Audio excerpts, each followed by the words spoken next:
So now we move upon to our next presentation.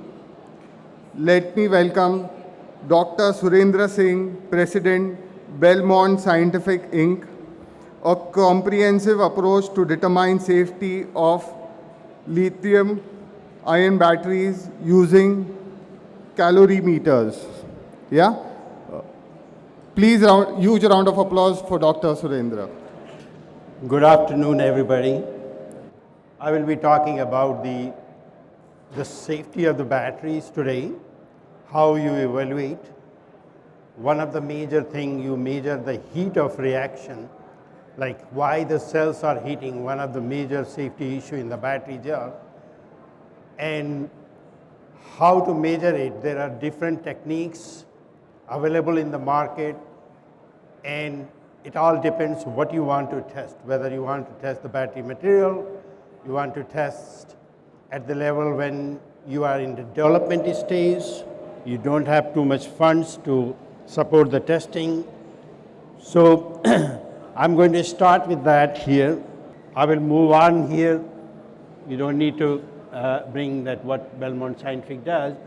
One of the major characteristics of the safety evaluations of the battery, whether it is battery pack, or battery materials, raw materials, is that when the heat starts generating, what temperature it starts, because for example, most of the batteries, highest temperature you can go up to 60 degrees C, right?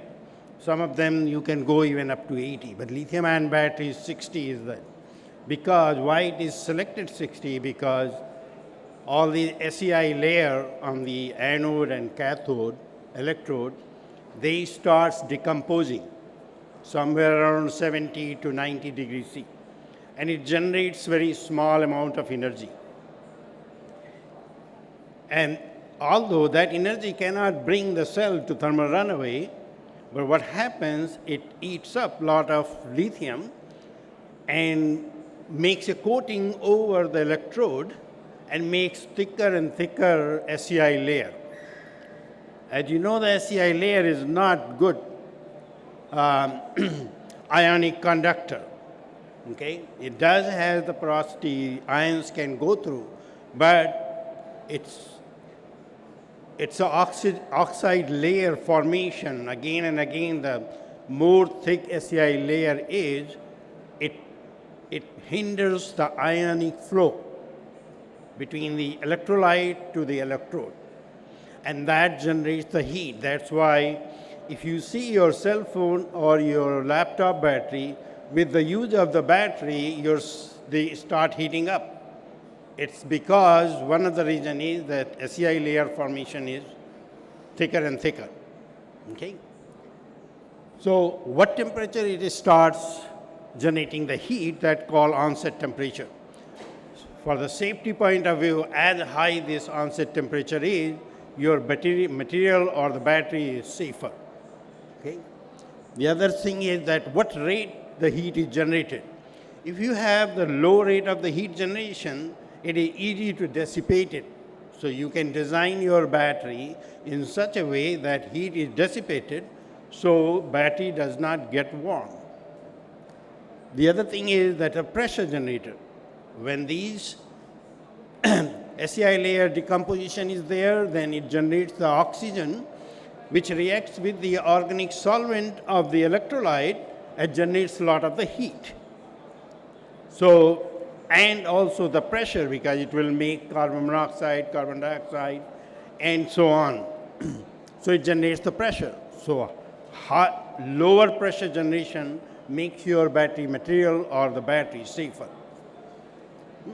What temperature reaches the peak temperature rise rate? That's also higher the peak temperature is, more your battery is safer. Then the adiabatic temperature rise. Adiabatic temperature rise means that in the center of the battery, whatever heat is generating, it doesn't have a time to dissipate. So it's a kind of the adiabatic condition. So the more the temperature rise, the rate of reactivity will be more. And it actually goes exponentially. So keep the adiabatic temperature rise the lower, And adiabatic temperature rise is used to measure the total heat of reaction by simple formula mCp delta T. Mass of the battery material, Cp of the material, and the temperature rise. That gives you the heat of reaction, how much total heat is generated. Then you go for the gas composition, amount of the gas generated. More the gas is generated, it's less safe for your battery. Then other key factor is at what temperature your voltage drop. Okay, means after some time you see your battery doesn't work at all. So at some point it's going to drop the voltage. And how the voltage can drop, it could be two reasons. One could be that cell temperature has raised such a level where the separator is shut down. Means separator melted, it has stopped the flow of the ions, and that's how the voltage drops. The other reason could be why the voltage drop, that the cell internal pressure built up, and cell has a safety feature inside, which is called current interruptive device, CID, that burst. If that burst means the connectivity of the anode is lost. So that's how your battery will reach 0 volt almost. So the vent temperature is important. Higher the vent temperature is the safer battery. And then if you are designing the battery pack, you have to do the thermal management, how to dissipate the heat. Because no matter what, whenever you charge and discharge, you're going to generate the heat. And that battery management system where you have to manage the thermal distribution inside the battery and outside the battery. Okay? Outside the battery, you can have thermal management to keep the temperature low. So these are the parameters which makes your battery, when you are designing, whether you are designing the battery material or you're designing the battery or the battery pack, you have to consider these points in there. So there are the techniques. There are the three techniques I will tell. DSC, differential scanning calorimeter. It's available most of the places. Every single undergrad lab will have that. Okay, and it's not expensive. You can buy from $10,000 to $30,000 range, and you can test it in a high pressure crucible and find it out your material when it reacts with the electrolyte, how much heat it is generating. You take more the heat it is generating means worse it is. So that's in this case, you need only a couple of milligrams, 2 to 5 milligrams of the sample. So you can make a coin cell. Every single lab has capability to make the coin cell. Okay? So you can measure the heat of reaction between the electrode material and the electrolyte. You can use the charged material. You can use the raw material, right? So DSC, you can use it for the measurement of the heat of reaction between the electrode material individually. But you will not be able to measure the pressure. Okay? So once you did at the 2 milligram level, now you can go at the higher level, 4 to 5 gram levels. That is called accelerating rate calorimeter, and most commonly used word is the ARC. Here, you use from 0.5 gram sample to almost 4 or 5 gram sample. And if your material is really reactive, you don't want 5 gram sample. You use only, most of the lithium-ion batteries, you use only 1 gram. Otherwise, it's going to blow up the cell. Okay, and the temperature will go 700-800 degrees C. So that's the second methodology is. And ARC measures the pressure also. So now you can tell, hey, my material when reacts with the same electrolyte, it generates less or more pressure. So you know that how safe your material will be in the battery. Okay, and then you can get the heating rates. You get the heating rates from the DSC test also, but in DSC you get the heat flow, while in the arc you get the temperature rise. So the more temperature rise give, worse material is. Okay? Then the other technique is, which is called FTRC, which is called fractional thermal runaway calorimeter. Arc cannot measure total heat of reaction if your cell is heating more than 15 degrees C per minute. Okay? Then it loses the adiabaticity, and the measurements you are getting, you're not getting all heat. So the instrument is developed called FTRC, fractional thermal runaway. If you are a battery pack designer, and let's say this is your battery, you have a vent on the top, this is the surface around it. So when it is heating and it goes to thermal runaway, means catches fire and explodes, venting, some of the heat coming through the vent and some of the heat coming through the case.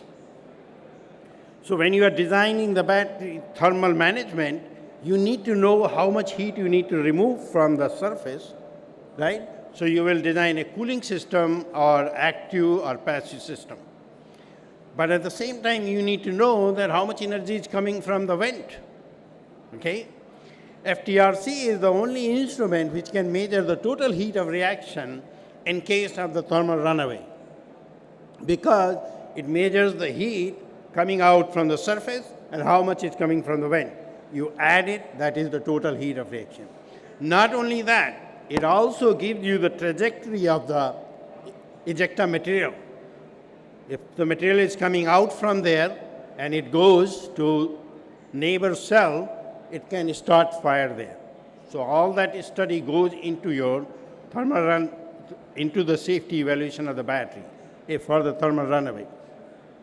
These are the DSC samples. I talk about it, where 2 to 4 milligrams. You see that the first reaction in the DSC, first peak,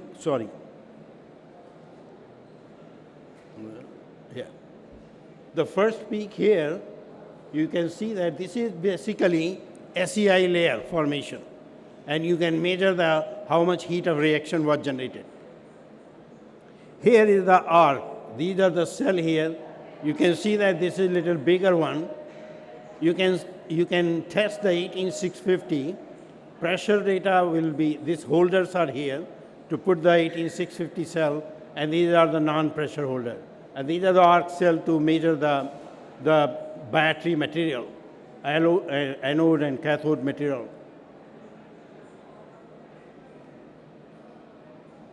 You can see here that you have run a same material at different charge state, 180 milliamp hour, 190 and 200, and you can see how the heating rates are different. And you can find it out that if you are designing your battery, you can design a formulation, you can reduce the heat, the total energy of the system, and you can make it work. Here we have developed a holder where you can put the cell inside, and this is the holder, and you can measure the heat of reaction of the cell in the arc. And this is the data you'll see here. This is the voltage drop here. You can see this is the voltage drop. Okay, the cell start heating from here all the way, and then in this region, it's a thermal runaway. And you can see that initially cell was heating right near the sensitivity, and then it going up, and it's about 800 degrees C per minute heating rate, which is pretty large. This is your FTRC, and in case here, this is the ejector tube, and this tiny piece here is the holder where you put your cell. When cell goes to thermal runaway, ejector comes in this tube, hits this tube, and by the MCP delta T, we know how much heat is going into the ejector. And then how much heat is going to the holder from the cell. We see that MCP delta T used here, and you measure how much energy is given through the surface. And if you add it up, you get the total heat of reaction. The interesting thing is that you can see that can energy means the energy coming out from the cell surface vary a lot, although the total energy is pretty much within the 5 to 10% error. So that's these are the three techniques you can use based on what you are doing, whether you are developing your raw material or you are developing your cell or you are doing the battery pack design, okay? So these are the various parameters which I discussed in the beginning and have been listed here what you can get, okay? And then I've summarized here that based on your need, you can use the techniques, and those are very inexpensive. For example, DFC, you can get done in $500 to $1,000 per test. ARC, you have to spend $3,000 to $5,000 per test, while FTRC, you have to spend around $50,000 to $60,000 for one sample. So these are the various techniques to do it. I think if you have any question, you can ask me here or you can ask me later. Thank you, Dr. Surendra.